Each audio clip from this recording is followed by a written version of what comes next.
तो आज हम लोग गणित में क्या पढ़ रहे हैं? निरपेक्ष मान। क्या? निरपेक्ष मान। कल हम लोगों ने इसके बारे में पढ़ा था।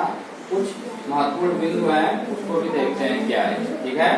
Yes sir. क्या है? किसी भी परिमेय संख्या का निरपेक्ष मान कभी भी ऋणात्मक नहीं होता है। क्या?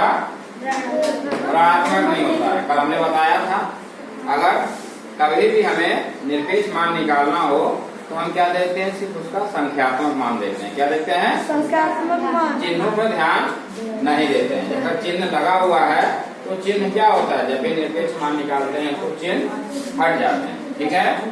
दूसरा बिंदु कह रहा है प्रत्येक शून्येतर परिमेय संख्या का निरपेक्ष मान सदैव धनात्मक होता है। यानी कि शून्य से अगर हम आगे की ओर बढ़ रहे हैं तो उसका जो निरपेक्ष मान क्या होगा? हमेशा धनात्मक होगा। ठीक है? तीसरा पॉइंट क्या कह रहा है? परिमेय संख्या शून्य का निरपेक्ष मान क्या होता है? शून्य होता है। कभी कभी क्या है, आप लोग को मालूम नहीं होता है, इस तरीके से दे दिया।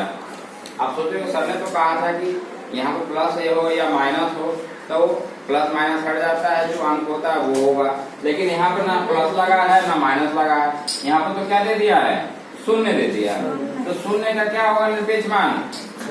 शून्य ही होगा। क्या होगा? शून्य होगा। इस तरीके से आप ये शून्य का देखकर घबरा मत जाए कि पेपर में अगर कुछ दे रखा हो इस तरीके से ऑप्शन +0 -0 0 या कुछ और दे दिया है, तो कौन सा सही होगा इन तीनों में से?